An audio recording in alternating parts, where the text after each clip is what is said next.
नमस्कार मित्रों, मैं प्रदीप श्रीवास्तव कहानी टाइम में आपका स्वागत करता हूं। लीजिए सुनिए मेरे उपन्यास बेनज़ीर दरिया किनारे का ख्वाब का 11वां भाग। मकान मालिक भी बहुत खिसियाए हुए से बोले, मैंने सोचा कि आप लोग लंबा सफ़र करके आए हैं, उपद्रव में अलग परेशान हुए हैं, थके हुए होंगे, कुछ चाय नाश्ता लेता चलो। यह कहते हुए उन्होंने ट्रे सेंटर टेबल पर रख दी जो हमसे कुछ ही दूरी पर रखी हुई थी। फिर बहुत ही विनम्रता से बोले, आप लोग चाय नाश्ता करके आराम करिए, फिर बातें होती हैं। जाते जाते मुन्ना को देखते हुए बोले, मुझे क्षमा करिएगा, मुझे आवाज़ देकर आना चाहिए था। अरे भाई साहब, इसमें क्षमा की कोई बात नहीं, हो जाता है ऐसा, आपने हमारा इतना ख्याल रखा, हम आभारी हैं, मुन्ना ने उन्हें कहा। आप हमारे मेहमान शरीक हैं, ख्याल रखना हमारा कर्तव्य है, वह यह बोलकर चले गए। उनके जाते ही मैंने कहा, यह तो निहायत शरीफ इंसान लग रहे हैं, बड़े होकर भी खुद ही चाय नाश्ता लिया है, कितना ख्याल रख रहे हैं। इनके परिवार में और कोई नहीं है क्या? मुन्ना ने कहा, 2 लड़के हैं, एक फॉरेस्ट ऑफिसर है, वह मध्य प्रदेश में जॉब करता है, अपनी फैमिली के साथ वहीं रहता है, और दूसरा CBI दिल्ली में है, पति पत्नी यहाँ रहते हैं या किसी ऑफिस में चीफ अकाउंटेंट हैं, कुछ ही दिन में रिटायर होने वाले हैं। मैंने कहा, देखकर तो लगता ही नहीं कि इनकी इतनी उम्र हो गई है। मुन्ना ने कहा, पहली बार मिलने पर मैंने भी इनको 45-50 का ही समझा था।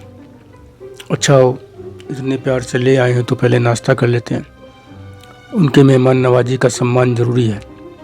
हमने मुँह हाथ धोकर नाश्ता देखा तो मुन्ना बोले, नाश्ता किया तो पूरा का पूरा खाना ही ले आए, कचौड़ी, सब्जी, मिठाई, नमकीन, पूरी केतली भरकर चाय। वाह भाई, मकान मालिक हो तो ऐसा हो। नाश्ता करते हुए मैंने कहा, नाश्ता तो वाकई बहुत शानदार है, ऐसी कचौड़ी तो लखनऊ में मैंने कभी नहीं खाई।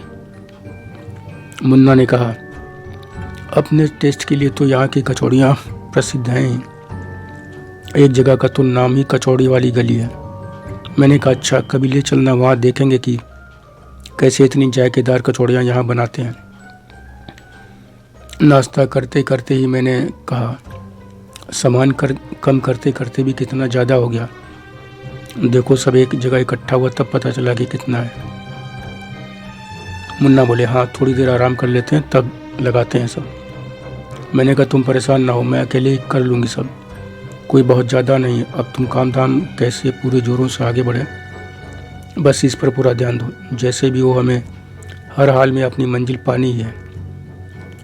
हाँ, यहाँ आया ही इसीलिए है, मुन्ना ने कहा। तुमने कहा, मैं एक बात पूछूं, सच सच बताओगे? मैंने मुन्ना को बड़े गौर से देखते हुए पूछा तो उन्होंने कहा, पूछो, लेकिन बिना शक किए हुए कि सच नहीं बताऊंगा। मैंने मुस्कुराते हुए पूछा, केवल काम धंधे के चलते ही यहाँ हम आए हैं या सबसे बड़ा कारण कुछ और है? मेरी बात पर वह मेरी आंखों में देखते हुए बोले, मेरी बीवी को कोई कष्ट ना हो, उसे किसी के ताने ना सुनने पड़े, वह खुलकर बिंदास जीवन जी सके, मैं उसे बिना किसी अड़चन के जब चाहूँ तब प्यार कर सकूँ, यह पहले और मुख्य कारण है, और दूसरा मुख्य कारण बिजनेस है। मैंने तो अपना खरा खरा सच बता दिया, अब तुम अपना सच बताओ। तुम बात सुनते ही एक बार में ही यहाँ के लिए क्यों तैयार हो गई? यह सुनकर मैंने कहा, जिन वजहों से तुम यहाँ के लिए मन बनाए, यहाँ के लिए आना तुमने तय किया, बिल्कुल उन्हीं वजहों से मैंने भी यहाँ आने के लिए फैसला किया। जब अम्मी थी तभी तय कर लिया था कि तुमसे बात करके कहीं दूर किसी अनजान मोहल्ले में रहने जाएंगे, अम्मी को भी मना लूँगी, इसका मुझे पूरा भरोसा था। उसी मोहल्ले में रहने पर बेजा बातें करने वाले शैतानी हरकतें करेंगे, इससे अच्छा रहेगा कि कहीं दूर ऐसी जगह के बसें जहां हमें जानने वाला कोई ना हो। मगर अम्मी अचानक ही चल बसी तो मैं गफलत में पड़ गई कि अब क्या करूं। मगर जब तुम्हारी बातें सुनी तो मुझे लगा कि या तो मेरे मन की बात से भी कहीं अच्छी बात हो गई है। जब पहली बार यहाँ के कार्यक्रम में तुमने यह बात उठाई थी, मैं गफलत में थी, मगर एक बात तभी से सोच रही थी, जब से तुम्हें चाहने लगी थी कि ऐसी जगह रहूँगी साथ में जहाँ तुम हम खुलकर प्यार कर सके, कोई हमें टोकने रोकने वाला ना हो, किसी का डर ना हो, हम जब चाहें तब भी इंतहा प्यार कर सकें, बिल्कुल रियाज और जाहिदा की तरह। बस प्यार प्यार और प्यार और कुछ नहीं। शुक्र है कि ऊपर वाले ने मेरी सुन ली। मेरी बात सुनकर मुन्ना बोले, रियाज जाहिदा की तरह? यह क्या बोल रही हो? किसकी बात कर रही हो? कौन है जिनका प्यार तुम्हें इतना ज़्यादा अच्छा लग गया कि वैसा करने का ख्वाब देख रही हो? कहीं तुम्हारे किराएदार तो? मुन्ना ने बात अधूरी छोड़ी। तो मैंने कहा, इतनी जल्दी भी क्या है? प्यार की बातें जब प्यार करेंगे तब बताएंगे। अच्छा यह बात है, तो अभी करूं क्या? मैंने कहा, ना अभी नहीं, बिल्कुल नहीं, रात में। नहीं तो तुम्हारे यहाँ शरीफ भोले वाले मकान मालिक इस बार खाना लेकर आ जाएंगे। इतना कहकर मैं खिलखिलाकर हंस पड़ी, लेकिन तब तक मुन्ना ने मुझे बाहों में जकड़ लिया। हम दोनों बड़े देर तक एक दूसरे को जकड़े जकड़े पड़े रहे। देर शाम को घूमने निकलने से पहले हम दोनों ने अधिकांश सामान करीने से लगा दिया था। मकान मालिक ने हमसे खाने के लिए भी आग्रह किया था, लेकिन हमने यह कहकर मना कर दिया था कि नाश्ता ही इतना हैवी हो गया कि अब रात से पहले कुछ भी नहीं खा पाएंगे, बिल्कुल इच्छा नहीं है। हमारी इस बात पर उन्होंने रात के खाने पर इनवाइट कर लिया। मुन्ना लाख मना करते रहे, लेकिन उन्होंने एक ना सुनी। उनके विनम्र निमंत्रण के सामने हम मानने के लिए विवश हो गए। हमने कहा, ठीक है, रात को लौट कर खाएंगे। हम घूमते घामते दशाश्वमेध घाट गए। दशाश्वमेध घाट पहुंचकर वहां शाम को होने वाली गंगा आरती में शामिल हुए। गंगा की निर्मल धारा भव्य आरती की उस पर पड़ती दिव्य आभा से हम दोनों अभिभूत हो गए। उसे देखकर मैं बोली, मैंने तो सोचा भी नहीं था कि दुनिया में ऐसा भी होता है। कितना सुंदर, कितना दिलकश नज़ारा है। दिल को इतना सुकून तो पहले कभी मिला ही नहीं। मन कर रहा है कि यह आरती ऐसे ही चलती रहे और हम यहीं बैठे देखते रहें। तो मुन्ना ने कहा, लेकिन हर काम का अपना नियम है, वह तो वैसे ही चलेगा। आओ अब चलें, इस घाट को थोड़ा और देख लिया जाए, फिर कभी शाम होने से पहले आएंगे और पूरा घाट देखेंगे। मैंने कहा, हाँ ठीक है। ये यहाँ पर जो इतने सारे विदेशी दिख रहे हैं, या रोज आते हैं क्या?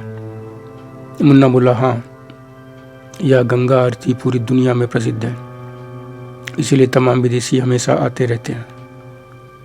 मुझे ज़्यादा डिटेल्स तो इस घाट के बारे में मालूम नहीं, लेकिन बताते हैं कि प्राचीन समय से ही इसका वर्णन मिलता है। चलो अब तो यहीं रहना है, आते रहेंगे, जानते रहेंगे रोज़ रोज़ नई नई बातें। अब काफ़ी देर हो गई, मकान मालिक महोदय खाने पर इंतज़ार कर रहे होंगे। मैंने कहा, हाँ, देर तो कर दी, उन्हें तकलीफ भी होगी, चलो चलते हैं।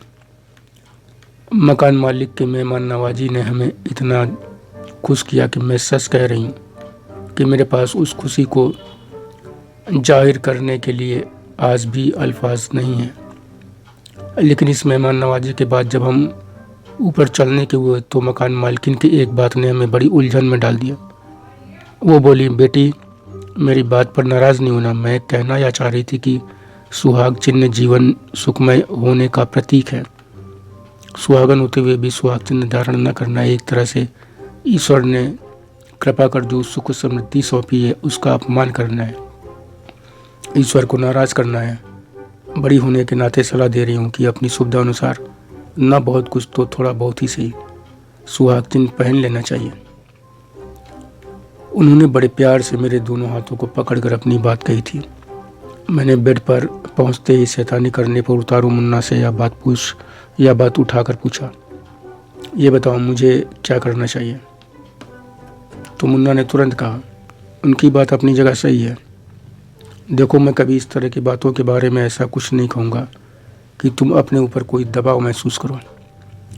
तुम्हें अगर उनकी बातें ठीक लग रही हैं, तुम्हें पसंद है या सब करना तो करो, मुझे कोई एतराज़ नहीं। बस जो भी करना है, एक बात सबसे पहले ध्यान रखना कि हमारी खुशी में उससे कहीं भी कोई अड़चन ना आए। मुन्ना की बात सुनकर मैं कुछ देर उनकी बड़ी बड़ी आंखों को देखती रही, उसे पढ़ती रही। फिर बोली, सुनो, कल चलकर जो भी सुहाग की चीज़ें हैं वह ले आते हैं। उन्होंने कह दिया, अगर यह इसलिए कर रही हो तो मैं फिर कहूँगा कि यह बिल्कुल ना करो। अगर तुम्हारा मन है तो ठीक है। मुन्ना ने यह कहा तो मैंने कहा, मैं उनके कहने से यह नहीं कर रही हूँ। यह इत्तेफाक ही है कि उन्होंने कह दिया। मैं तुमसे खुद ही 1-2 दिन में बात करने वाली थी, लेकिन पहले खुद समझ लेना चाहती थी। सच बताऊँ, मुझे यह सब श्रृंगार की चीज़ें बहुत ही ज़्यादा अच्छी लगती हैं। मुन्ना ने कहा, मैं भी यहाँ आप। इसी बीच मैंने बेनज़ीर को टोकते हुए कहा, मैं भी यहाँ आपको टोकना चाहूँगा कि श्रृंगार को लेकर इतनी उत्सुकता, चाहत मुन्ना जी जैसे व्यक्ति के जीवन में आने के बाद आप में पैदा हुई, या यह सोच आपकी पहले से ही थी? बेनज़ीर बोली, ऐसा नहीं है। मैं शुरू से ही मानती रही हूँ कि श्रृंगार के बिना हम औरतें बड़ी अधूरी अधूरी लगती हैं। उस समय मैंने मुन्ना से कहा भी, श्रृंगार के बिना लगता है जैसे हमने कुछ पहना ओढ़ा ही नहीं है। मुझे बड़ी अम्मी की एक बात अक्सर याद आती है कि औरतें श्रृंगार के बिना एकदम छूछी, मतलब रिक्त, खाली खाली सी लगती हैं। मगर हमारे घर की बदकिस्मती रही कि उनकी इस बात पर उन्हें अब्बू ने गंदी गंदी गालियाँ सुनने को सुनाई। इसके बाद वह जब तक रही श्रृंगार के नाम पर तेल, कंघी, साबुन से भी कतराती रहीं। बालों में महीनों महीनों तक तेल नहीं डालती। अजीब से उलझे उलझे बाल लिए रहती थी, जुएँ पड़ जाती थीं। एक बार तो इतना खींच गई, इतना आजिज़ आ गई कि बालों में मिट्टी का तेल यानी केरोसिन ऑयल लगा दिया। पूरा सिर मिट्टी के तेल से तर कर दिया। मगर जब उनकी लगातार बदबू से उन्हें उबकाई आने लगी तो मेरी अम्मी के बहुत कहने पर कपड़े वाले तेज साबुन से खूब धो डाला। इससे उनके लंबे लंबे खूबसूरत बाल बुरी तरह उलझ गए, खराब हो गए, खूब टूटने लगे। कुछ ही महीने में उनके बाल आधे रह गए। परेशान होकर लानत भेजती जिंदगी को, कहती, कैसी बेमकसद जिंदगी जिए जा रही हूँ। उनकी यह हालत सोचकर मैं आज भी तड़प उठती हूँ। मैं बहुत घबराती हूँ, डरती हूँ, सहमती हूँ, कहीं मैं भी ऐसी ही बेमकसद जिंदगी का शिकार होकर खत्म ना हो जाऊं। यह कहते कहते मैं बड़ी गमगीन हो मुन्ना से लिपट गई। उन्होंने मेरे बालों में प्यार से उंगलियां फिराते हुए कहा, तुम भी कैसी कैसी बातें करती रहती हो? क्यों पुरानी बातें याद करके परेशान होती हो? तुम्हारे सामने भगवान ने नई जिंदगी दी है, उन्हें खुशियाँ ही खुशियाँ दी है।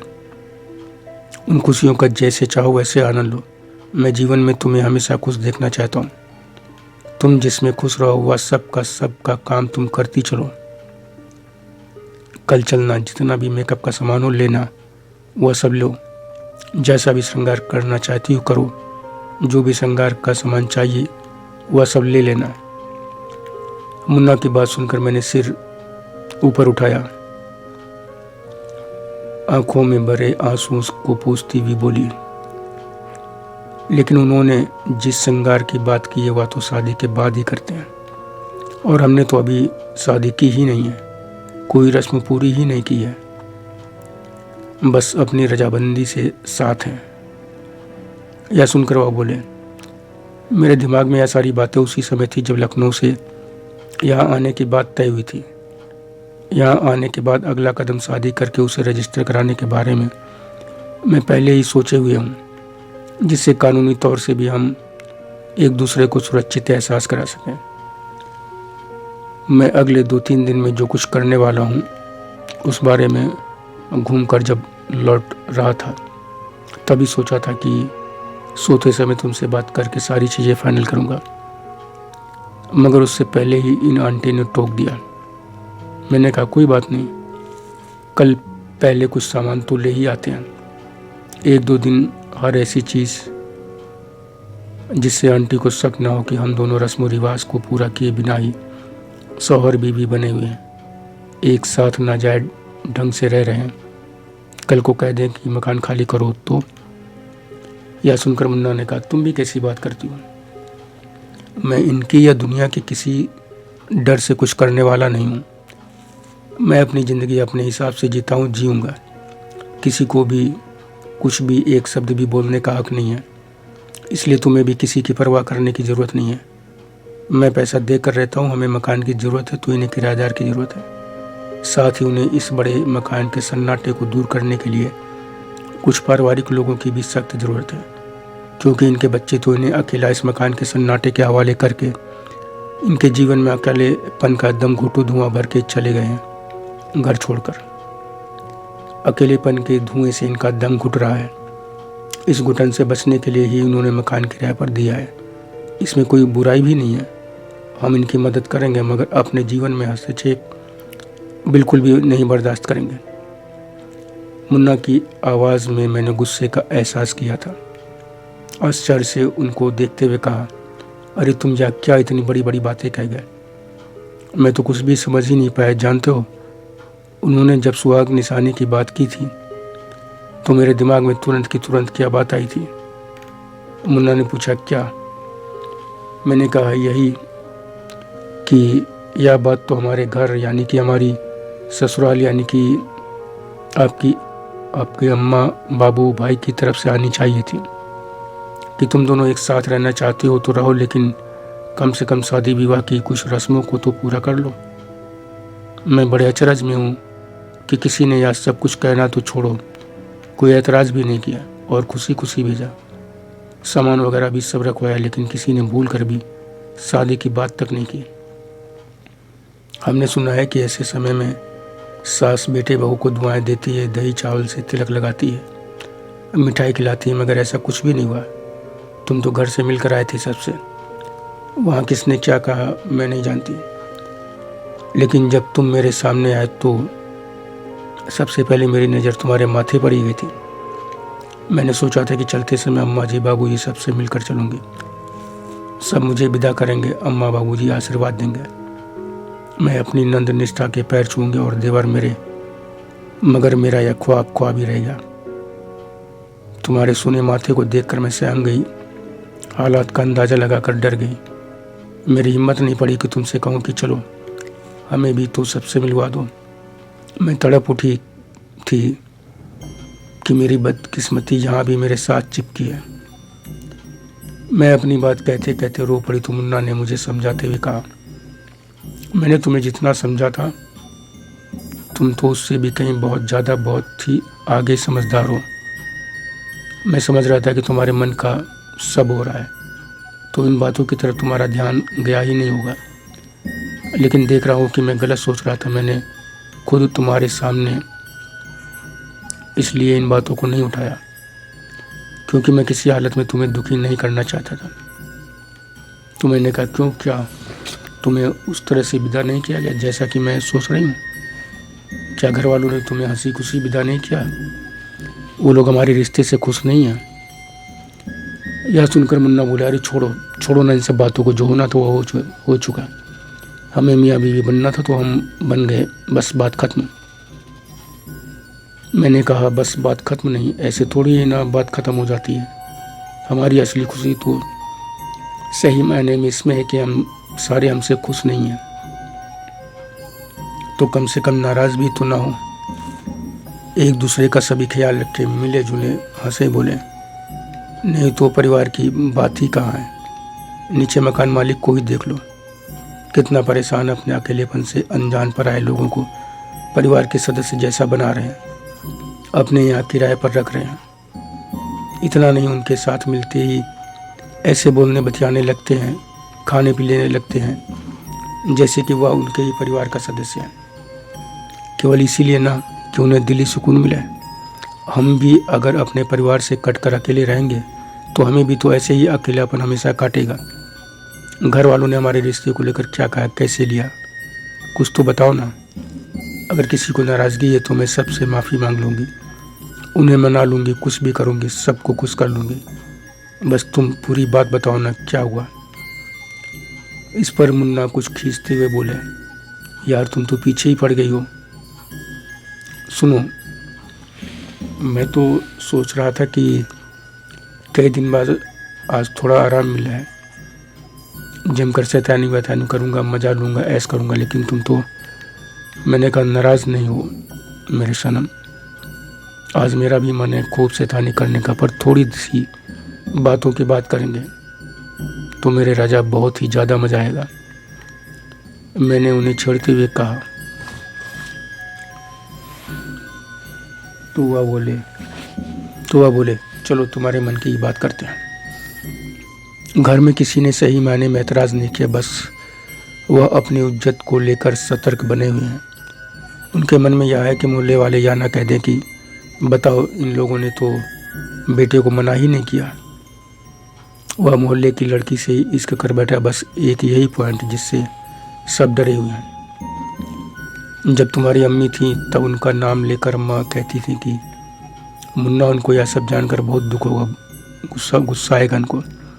इस उम्र में उनको दुख देना अच्छी बात नहीं है, वह नाराज़ होंगी तो हमें बड़ी शर्मिंदगी झेलनी पड़ेगी। मोहल्ले की बात है, वो क्या कहेंगी, क्या सोचेंगी। जब उन्होंने यह बात कही थी तब तक हम दोनों बहुत आगे बढ़ चुके थे, बाराबंकी के उस तूफान से गुजर चुके थे जिसने हमारे बंधन को अटूट बना दिया था। मैंने कहा, अम्मा ऐसा कुछ नहीं होगा। अगर तुम सारी बातें जान समझ रही हो तो समझ तो वह भी रही होंगी यह सब। आखिर वह भी अपनी बेटी की अम्मा है। उन्हें ऑब्जेक्शन होता तो वह बिल्कुल मना कर देती। जितनी बार मुझसे कहा जाता मैं यही कहता कि जिस दिन भी वह जरा भी संकेत कर देंगी मैं उसी समय बेनज़ीर से दूर हट जाऊंगा। उसकी तरफ देखना भी बंद कर दूंगा, उसके घर की तरफ भी नहीं देखूंगा। उनके जो काम धाम जैसे कर रहा हूँ वैसे ही करता रहूंगा। मेरी इस बात पर सब चुप हो जाती थे। जिस दिन तुम पहली बार बाराबंकी गई मेरे साथ, उसके अगले दिन ही अम्मा ने बात उठाई थी। तो मैंने कहा, आप लोग समझते क्यों नहीं, बेनज़ीर अपनी अम्मी की इजाज़त मिलने पर ही मेरे साथ जा रही, उन्हें ऐसा कोई एतराज़ नहीं है। यदि होता तो वह मेरे पास क्यों आने देती, क्यों भेजती बार बार मेरे पास। मैं यही मानकर चलता हूँ कि उनको इन बातों को लेकर कोई एतराज़ नहीं है। उनको भी इन सारी बातों का एहसास है, इसलिए मना नहीं करती। बस मेरे यहाँ यही बात होती है, किसी को कोई भी आपत्ति नहीं है, समझी। कुछ समय बीत जाने दो, सबको यहाँ बुलाएंगे, सब आएंगे, सब ठीक हो जाएगा। मुन्ना ने यह कहा तो मैंने कहा, तो क्या हम लोग वहाँ नहीं चल सकते। इस पर वह बोले, ऐसा कुछ नहीं है, जब इच्छा हो तब चल सकते हैं, लेकिन पहले कामकाज तो रास्ते पर ले आऊँ या बस आते जाते रहेंगे। मैं एकटक उन्हें देख सुन रही थी और अपनी बात पूरी करके उन्होंने मेरे होठों पर एक उंगली धीरे धीरे फेरते हुए आगे कहा, अब तुम ही बताओ, मैं तुम्हें क्या बताता। मैंने अपने होठों पर मासूम सी शरारतें करती उनकी उंगलियों को चूमते हुए कहा, मैं भी यही सोचती थी कि अम्मी अगर गुस्सा होती तो जाने ही नहीं देती। मतलब अम्मा बाबूजी परिवार में किसी को कोई एतराज़ नहीं है।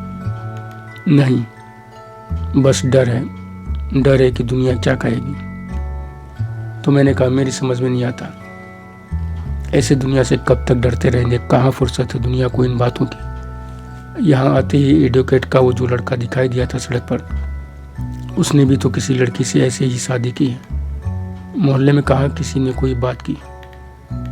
अम्मा बाबूजी सभी को समझाओ ना कि हमें हमारे रिश्ते को खुशी खुशी अपनाएं, हमें खुशहाल जिंदगी के लिए दुआएं दें, हमें अपने से अलग ना करें। मुन्ना ने कहा, मैं उन्हें जितना समझा सकता था समझा दिया मैंने। कुछ हद तक समझे भी हैं, जो नहीं समझ पाए हैं वह अभी जल्दी ही समझ जाएंगे।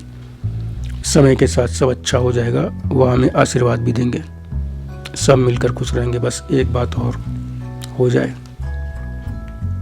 वह फिर से मेरे होंठों पर उंगली फिराते रहे या कहते हुए मेरी गर्दन से और नीचे गहराई में उतरते जा रहे थे। आवाज़ भी बड़ी वैसी होती जा रही थी। मैंने भी उन्हीं की जैसी आवाज़ में डूबते हुए पूछा, कौन सी बात। लेकिन वो चुप रहे, उंगलियां धीरे धीरे गहराई में उतरती ही जा रही थी।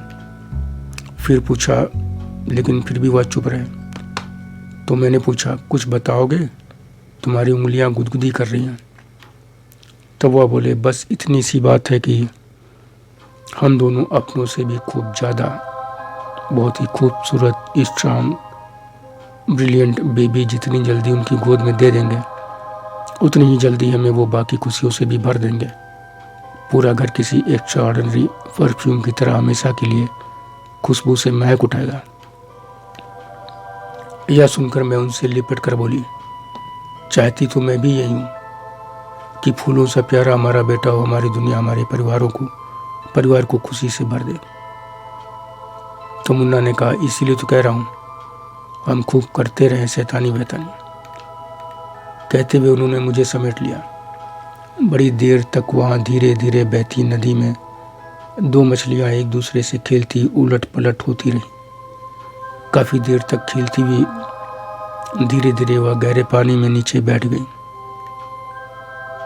बेनजीर यह कहकर शांत हुई तो मैंने भी अपनी लंबी चुप्पी तोड़ते हुए कहा, बेनजीर जी, यहीं एक बात पूछना चाहता हूँ कि आप रियाज जायदा जैसी बेइंतहा मोहब्बत वाली दुनिया चाहती थी। क्या मुन्ना के साथ वह दुनिया आपको काशी में मिल गई थी जाते ही? यह सुनते ही बेनजीर बोली, मैं सोच ही रही थी कि लंबे समय से आप चुप बैठे हैं, प्रश्न कोई गंभीर आने ही वाला होगा। और आपके इस प्रश्न का जवाब है हाँ, मुझे मिल गई थी वह दुनिया। मुन्ना के साथ मुझे जायदा रियाज से भी ज़्यादा बेपनाह मोहब्बत वाली दुनिया मिल गई थी। तन ही की नहीं, मन भावनात्मक लगाओ या कहना ज़्यादा सही रहेगा कि आत्मिक लगाव की उन्होंने वह दुनिया दे दी जिसकी मैंने कल्पना भी नहीं की थी, जो मुन्ना ने दिया और कोई नहीं दे सकता। और इस प्यार में डूबी अगले दिन से मैं तरह तरह की फैंसी बिंदियाँ लगाने लगी, जिसे देखकर मकान मालकिन ने कहा, तुम पर बिंदी कितनी अच्छी लगती है। बिंदी के बिना औरत का चेहरा ऐसे उदास उदास सा लगता है जैसे उसका पता नहीं क्या खो गया है। 2 दिन बाद ही हमारी शादी की रस्में पूरी हो गई। हमने अपने मनपसंद तरीके से खूब सारा श्रृंगार शुरू कर दिया, मगर आगे कई समस्याएं हमारा इंतजार कर रही थी। हमें अपना काम धंधा जमाने में अनुमान से कहीं ज़्यादा मुश्किलें पेश आईं, मगर हमारी हिम्मत जी तोड़ मेहनत के आगे मुश्किलों ने दम तोड़ना शुरू कर दिया। हम जीत कर आगे और आगे निकलते चले गए और उस जगह पहुंच गए जहां हमें लगा कि और तेज आगे बढ़ने के लिए निजी मकान, निजी ऑफिस होना ही चाहिए। हर चीज़ मैनेज कर लेने में माहिर मुन्ना और मैं भी अब तक इतने पक्के हो चुके थे कि हमने अपनी ज़रूरत भर का ही नहीं बल्कि उससे भी ज़्यादा बड़ा मकान लिया। लखनऊ का अपना मकान बेच दिया, उसका ज़्यादातर पैसा अपने बिजनेस में लगा दिया। अपनी योजना अनुसार अपना बिजनेस अपना मकान करने के बाद हमने अपनी दुनिया अपने मकान की रौनक और बढ़ाने के लिए खूबसूरत बच्चों की किलकारियों के रुंझुन संगीत को भी सुनने के प्रयास और तेज किए। लेकिन न जाने कौन सी बदकिस्मती आ गई कि देखते देखते काफ़ी समय निकल गया। हम न जाने कितने डॉक्टरों के पास दौड़े भागे, लेकिन हर जगह से लौटे निराश। सारी जांचों और रिपोर्टों ने एकदम साफ कहा कि हमारे घर नन्हे मुन्नों की किलकारियों का संगीत भूलकर भी नहीं गूंजेगा। यानी हमारे सपनों का घर उदास प्राणहीन ही रहेगा। वह ईंट पत्थर का ढांचा ही रहेगा, उसमें आत्मा नहीं होगी। दिन भर बिजनेस काम धाम से लौटने के बाद जब हम आराम करते, प्यार शैतानी वैतानी सब होती, मगर उनमें पहले वाली रवानी नहीं होती। थके होने के बावजूद हम दोनों को जल्दी से नींद नहीं आती थी। मेरी तो हालत और भी खराब रहती। मुन्ना सो जाते लेकिन मैं जागती रहती। लखनऊ में मकान बेचने के बाद मैं जल्दी ही जायदा रियाज को भी भूल गई, लेकिन ज़्यादा समय नहीं लगा। हालात के चलते मैं अजीब हालत में पहुंच गई। लगता जैसे कि बेडरूम के बगल वाले कमरे में जायदा रियाज आज भी हैं, उसी तरह बेइंतहा प्यार कर रहे हैं। नन्ना मुन्ना गोल मटोल सा उनका बेटा जायदा की छाती पर लेटा चुटुर चुटुर की आवाज़ करता दूध पी रहा है। जायदा और रियाज के हाथ एक दूसरे को छू रहे हैं दूर दूर तक। ऊंची पहाड़ियों से लेकर गहरी घाटियों तक उनका सफ़र तय कर रहे हैं।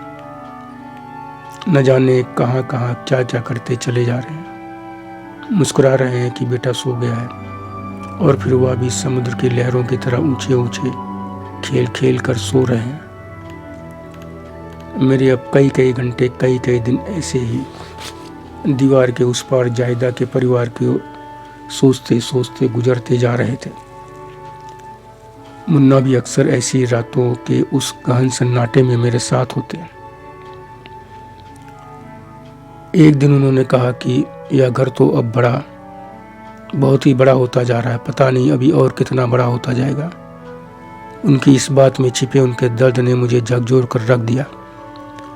मैं अपने को रोक नहीं सकी। कुछ देर चुप रहने के बाद कहा, सुनो, मेरी बात जरा ध्यान से सुनो। अब यह घर और बड़ा नहीं होने दूंगी। जो सोचकर जिस सपने के साथ इतना बड़ा घर बनाया, उसे उतना ही बनाए रखना है, ना छोटा होने देना है ना बड़ा। अपना सपना पूरा करेंगे बहुत से लोगों की तरह। हम भी 2-3 बच्चे गोद लेंगे। यह सुनकर वह बोले, जूही। मैंने कहा, देखो, मना मत करना। हम अपना सपना पूरा किए बिना ज़्यादा दिन जी नहीं सकेंगे। इसके अलावा और कोई रास्ता नहीं है। वो क्या कहते हैं कि टेस्ट ट्यूब, IVF वगैरह सब देखा जाए तो एक जुआ ही है। डॉक्टर कह रहे थे कि कई प्रयासों के बाद भी कहीं सफलता मिलती है, कई बार तो वह भी नहीं। समय अब बहुत ज़्यादा निकल चुका है। अब मैं और इंतज़ार नहीं कर सकती, बिल्कुल नहीं। अब मान लो मेरी बात। यह सुनकर मुन्ना बोले, लेकिन तुम तो पिछले हफ्ते सरोगेसी से बच्चे के लिए तैयार हो गई थी। मैं इसके लिए कोशिश में लग गया हूँ, ऐसी किसी महिला के लिए जो इसके लिए तैयार हो जाए। मैंने कहा, नहीं, अब यह सब छोड़ो, मुझे इसमें भी बहुत झंझट है। दुनिया भर के उलझाऊ कानून है, कहाँ ढूंढेंगे किसी रिश्तेदार महिला को। भूल जाओ यह सब, अपना लेंगे छोटे छोटे 2-3 बच्चे, ठीक है। मैंने अपनी बात पूरी दृढ़ता से कही थी, जिसे सुनकर वह कुछ देर सोचने के बाद बोले, मुझे भी यही ठीक लग रहा है। सच में तुम इस घर को फूलों सा महकाओगी। मैं तुम्हें जूही नाम देकर वास्तव में मैंने जीवन में बड़ा काम किया है। उनकी सहमति सुनकर मैं खुशी से झूम उठी। उनसे लिपटते हुए मैं बोली, एक और बड़ा काम किया है तुमने, मेरे साथ शैतानी वैतानी करके। हम दोनों हंसे और फिर बेनजीर के इस अर्थपूर्ण फिर को मैंने पूरा करते हुए कहा, और फिर शैतानी वैतानी की। इसके साथ ही हम दोनों खिलखिलाकर हंस पड़े। मैंने आगे पूछा, तो कब अडॉप्ट किए बच्चे आपने? यह सुनकर बेनजीर कुछ सोचती भी बोली, ऐसा है कि यहाँ शादी रजिस्टर करवाने के कुछ समय बाद ससुराल से सभी को बुलाया। एक व्यक्ति से रिक्वेस्ट की कि सभी आए। इन्होंने सभी के लिए रिजर्वेशन भी करवाया, लेकिन अम्मा बाबूजी नहीं आए, बाकी सभी लोग आए। अम्मा ने कहा कि बेनजीर पूरा घर नहीं बंद कर सकते ना। उनकी बात अपनी जगह सही थी। फिर यह योजना बनी कि जब सब वापस चले जाएंगे तब उन्हें अलग से बुलाएंगे। यही हुआ, लेकिन बहुत मुश्किल से। अम्मा बाबूजी ने आते आते 8 महीने का समय लगा दिया। जाहिर था कि वह हमारे काम से बहुत खुश नहीं थे। 8 महीने तक हम उन्हें मनाते रहे, तब उनका मन पसीजा। आने के 2-4 दिन के बाद ही वह जाने की बात करने लगे, लेकिन हम उनकी मिन्नतें कर करके उन्हें रोकते रहे। हमने उनका मान सम्मान सेवा ऐसे की जैसे हमारे माँ बाप ही नहीं भगवान भी हैं। जब उनका गुस्सा कुछ खत्म हुआ या कम हुआ तो अम्मा जी ने एक दिन बच्चे की बात बड़ी गंभीरता से उठाई। उस समय मेरा ट्रीटमेंट चल ही रहा था। ट्रीटमेंट की बात के चीत के दौरान ही मेरे मुंह से अचानक ही अबॉर्शन की बात निकल गई कि उस समय जो कुछ लापरवाही डॉक्टर या जिससे भी हुई, जो भी दवाएं गलत या सही पड़ी, उसी से यह समस्या खड़ी हुई। अबॉर्शन की बात सुनकर अम्मा बाबूजी बहुत नाराज हुई। कहा, तुम लोग एक एक के बाद एक मनमानी करते चले आ रहे हो। बताती तो कोई ना कोई रास्ता तो निकाल ही लेते, बच्चे को किसी भी सूरत में बचाते, ऐसी निष्ठुरता निर्दयता नहीं दिखाते। वह मुन्ना से ज़्यादा मुझ पर नाराज थी। कहा, हुआ तो मर्द है, तुम तो एक औरत हो। कैसे तुम्हारा हृदय इतना पत्थर हो गया कि अपनी पहली ही संतान को इतनी कठोरता से खत्म करा दिया? एक बार भी तुम्हारा कलेजा कांपा नहीं? तुम्हें महसूस नहीं हुआ कि वह फट जाएगा? अरे तुम लोग तो इतना आगे बढ़ गए थे, बताते तो मैं खुद ही दोनों की शादी करवा कर तुम्हें घर ले आती, कर लेती सारी दुनिया का सामना। तुम्हारी अम्मी से बात करके चाहे जैसे भी हो उन्हें भी मना लेती। बेचारी कम से कम इस चिंता के साथ तो अंतिम सांस ना लेती कि बिटिया की शादी नहीं कर पाई, कैसे रहेगी दुनिया में अकेले। अरे तुम दोनों ने ये क्या कर डाला, क्या कर डाला यह सब।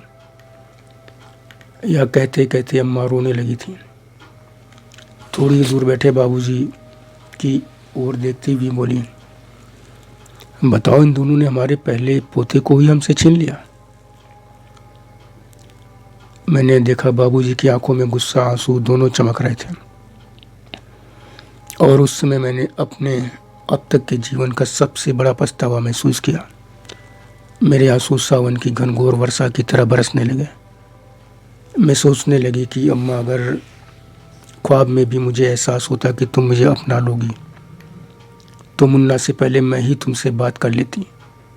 अम्मा, तुम्हें कैसे बताऊं कि मेरा कलेजा कितना फटा था, कितने टुकड़े होकर बिखर गया था, कितना रोया था, और आज उससे भी कितना ज़्यादा रोता है। और शायद ऊपर वाले ने मुझे उस अक्षम्य गलती की सज़ा भविष्य में बच्चे होने की सारी संभावनाएं खत्म करके दी है। बच्चे को लेकर उस समय जिस तरह अम्मा के आंसू निकल रहे थे, उसे देखकर मुझे पूरा यकीन हो गया था कि अगर अम्मा को मैंने सब बता दिया होता तो उस समय वह भले ही मुझे 1000 बातें सुनाती, लेकिन अबॉर्शन तो किसी सूरत में ना करवाने देती। वाकई मैंने जीवन की सबसे बड़ी गलती कर डाली थी। यह कहकर बेनज़ीर फिर से चुप हो गए। इस समय बेनज़ीर बहुत भावुक हो गई थी। उन्हें भावुकता से बाहर लाने के क्रम में मैंने बात आगे बढ़ाते हुए कहा, उन्हें आप लोगों के कामों से ज़्यादा इस बात का दुख मलाल हुआ होगा कि उनके बड़े बेटे की पहली संतान, उनका पहला पोता, बेटे बहू की नासमझी के कारण उनसे छिन गया। उनके आंसू शायद इसी बात को चरितार्थ कर रहे थे कि मूल से ज़्यादा सूद यानी ब्याज प्यारा होता है। यह सुनकर बेनज़ीर बोली, नहीं, बिल्कुल नहीं। मैं अम्मा बाबूजी को जितना जानती हूँ उस हिसाब से मैं उनके लिए यह बात बिल्कुल नहीं मान सकती, सोच भी नहीं सकती। उन्हें सबसे बड़ा दुख यही था कि एक मासूम निरी जान उनके बेटे बहू की मूर्खता के कारण इस संसार में आने से पहले ही निर्दयतापूर्वक मार दी गई। खैर, इस पर मैं और नहीं बोलना चाहती। यह बात सीधे मेरी आत्मा के घावों को कुरेदती है, मेरे घावों को बहुत ज़्यादा ताज़ा कर देती है। मैं आगे की बात करती हूँ। इस बातचीत के बाद अम्मा बाबूजी बहुत मनाने पर भी 4 दिन से ज़्यादा नहीं रुके। इन चारों दिन उनके चेहरे पर हमने हल्की मुस्कान तक नहीं देखी, जबकि उसके पहले काम धाम हमारी योजना सुन सुनकर दोनों लोग खूब हंसकर बोलकर बतिया रहे थे, बोलते थे। चारों दिन हम उनकी हंसी खुशी दोबारा उनके चेहरे पर लाने के लिए यहाँ के एक एक मंदिर, घाट, आरती सब कुछ दिखाते घुमाते रहे। सनातन संस्कृति के प्रति बाबूजी के गहरे लगाव को ध्यान में रखते हुए मुन्ना उन्हें मणिकर्णिका घाट के सामने बने सदियों पुराने रत्नेश्वर महादेव मंदिर ले गए। यहीं मणिकर्णिका घाट के सामने ही वह मंदिर आज भी है, रत्नेश्वर महादेव मंदिर। उन्हें बड़े प्यार से दिखाते हुए बताया मुन्ना ने, पापा जी, ऐसा मंदिर इस दुनिया में दूसरा नहीं है जो अपनी नींव पर एक तरफ 9 डिग्री से ज़्यादा झुका हुआ है। इसकी बनावट, इसका शिल्प देख रहे हैं ना, पत्थरों पर ऐसी अद्भुत आर्ट की नजरें हटाए नहीं हटती।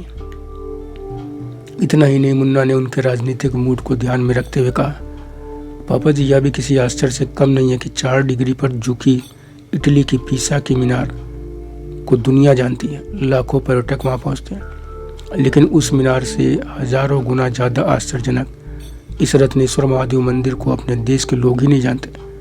मैं तो कहता हूँ कि काशी के ही सारे लोग नहीं जानते होंगे। यह सैकड़ों वर्षों से यथावत है, जबकि साल के 6 महीने या गंगा माता या गंगा जी के पानी में ही डूबा रहता है।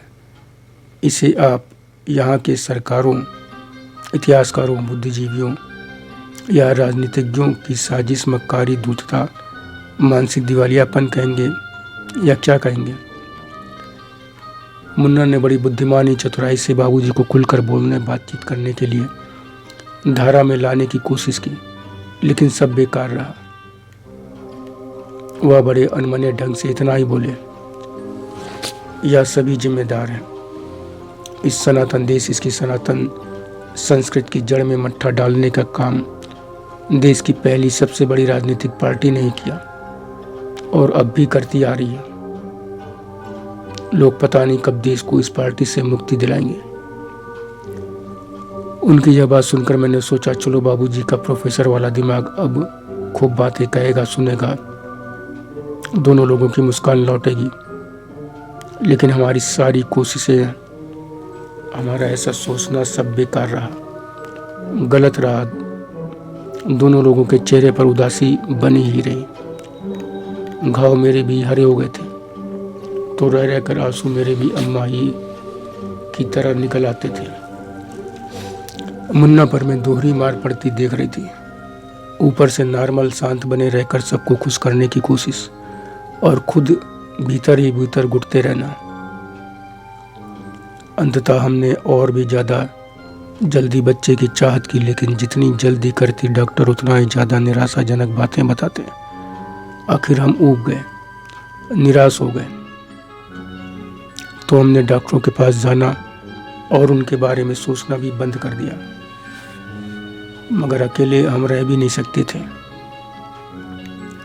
तो यहाँ आने के 3 साल बाद 2 लड़कियों और 1 लड़के को अडॉप्ट किया। इसमें भी बहुत सी कानूनी झंझटों का सामना करना पड़ा। तमाम सोर्स, पैसा खर्च करने के बाद यह सब संभव हो पाया। यह तीनों बच्चे 2.5 से 3 साल के बीच थे जब इन्हें मैंने अपनाया। मैंने बेनजीर को यही रोकते हुए कहा, आपको नहीं लगता कि एक बार फिर इस संबंध में आप लोगों ने जल्दबाजी की? तब एज भी ऐसी कोई ज़्यादा नहीं रही होगी आप लोगों की कि फर्स्ट प्रेगनेंसी या एबॉर्शन से कुछ ऐसी प्रॉब्लम तो नहीं हो सकती कि आगे कोई संभावना ही ना बचती। यह सुनकर बेनजीर बोली, नहीं, हमने कोई जल्दबाजी नहीं की। डॉक्टर ट्रीटमेंट के लिए जो समय बता रहे थे, हम उतना समय देना नहीं चाहते थे। उतना समय देना हमें उचित नहीं लगा, क्योंकि कोई भी डॉक्टर उतना समय देने के बाद भी सक्सेस की गारंटी नहीं दे रहा था।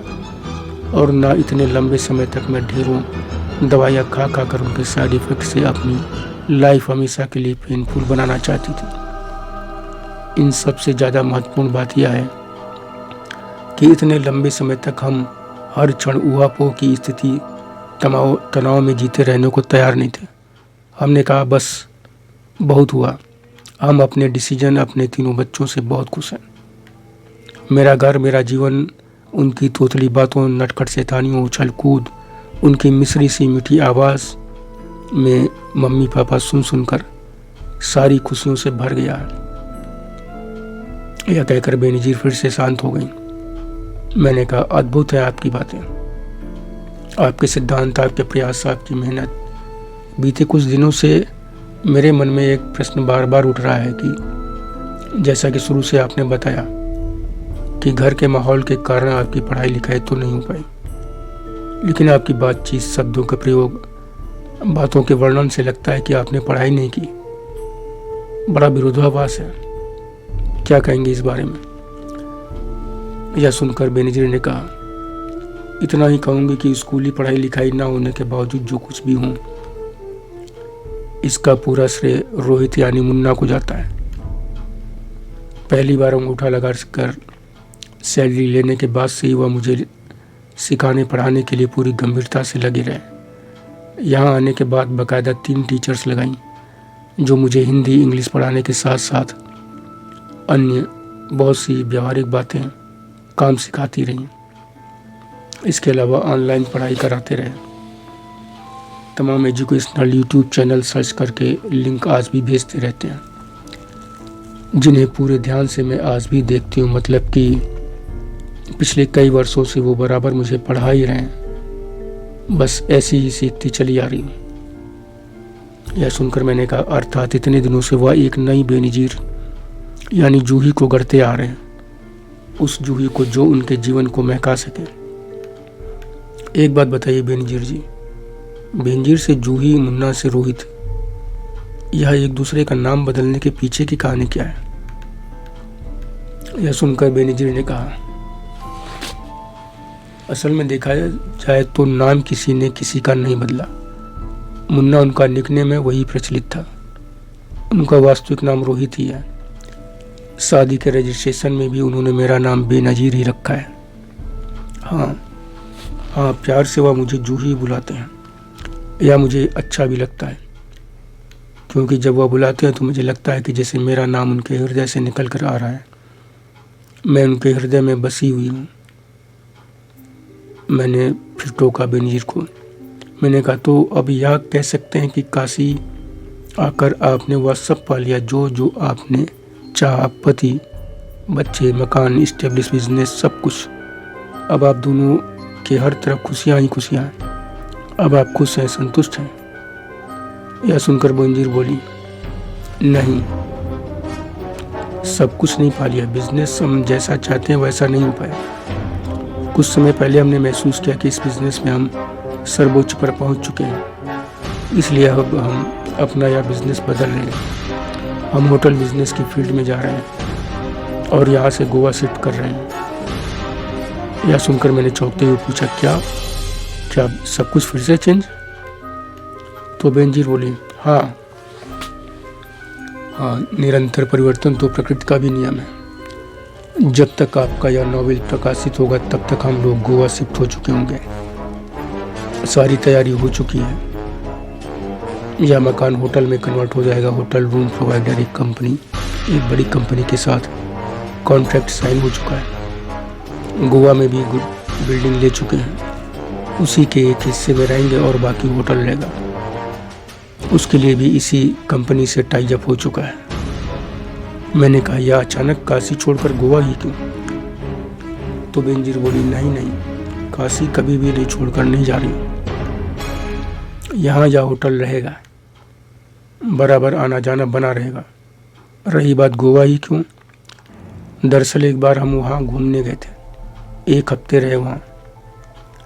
जब मैं मोबाइल में समुद्र तट, वहाँ घूमते पर्यटक देखती थी, तभी से यह सब रूबरू देखने की इच्छा थी।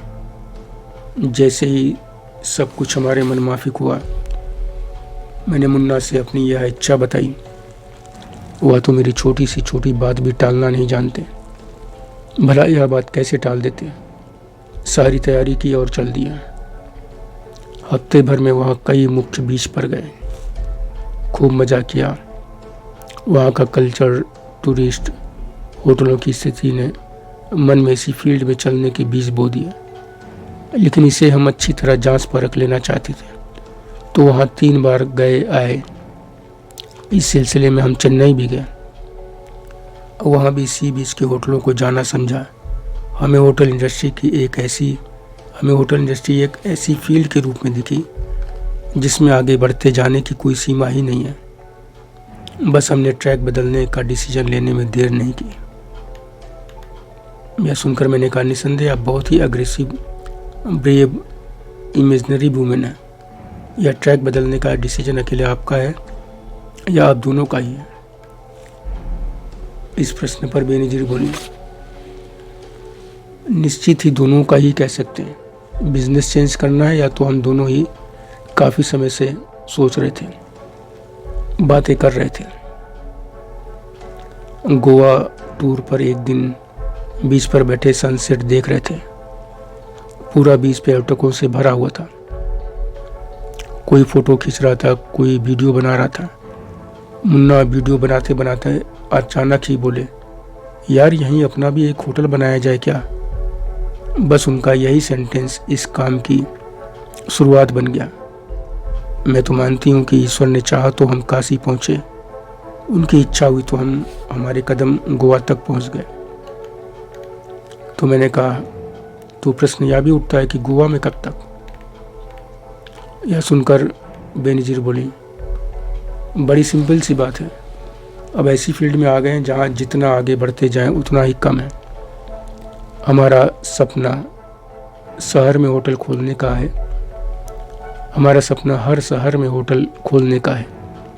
हम इसी प्रयास में हैं और इन सब का सेंटर बिगनिंग पॉइंट सदैव काशी ही रहेगी। मैंने कहा, तो क्या अब यह कह सकते हैं कि आपने अपने मन का सब कुछ पा लिया, अब आपके जीवन में हर तरफ खुशी है? नहीं, बेनजीर ने बहुत ही उदासी भरे स्वर में कहा, नहीं। मैंने आश्चर्य से पूछा, जी? तो बेनजीर बोली, जी हाँ, यह सब बनावटी हमारे जीवन में कोई खुशी नहीं है और ना ही हो सकती है। यह सब तो अपने दुख को छिपाने का एक छद्मावरण है, और इस छद्मावरण को जिसे हमने ही बनाया है, हमें हर संसार में, हमें हर सांस में, हर क्षण दिल को भीतर तक बेध देने वाली यह फांस चुभती रहती है कि हमारी कोई बायोलॉजिकल चाइल्ड नहीं है। इतना कहकर बेनजीर ने गहन शांति ओढ़ ली। बड़ी देर तक मैं उनकी फांस की भी चुभन महसूस करता रहा। फिर निःशब्द कैमरा उठाया और कई तस्वीरें खींची। वह बड़ी सी खिड़की के शीशे से बाहर देख रही थी और आंसुओं से भरी उनकी आंखों में अपने घर को चल पड़े सूरज की सुर्ख केसरिया गोल छवि चमक रही थी। धन्यवाद मित्रों, अभी आप सुन रहे थे मेरे उपन्यास बेनजीर दरिया किनारे का ख्वाब का अंतिम भाग।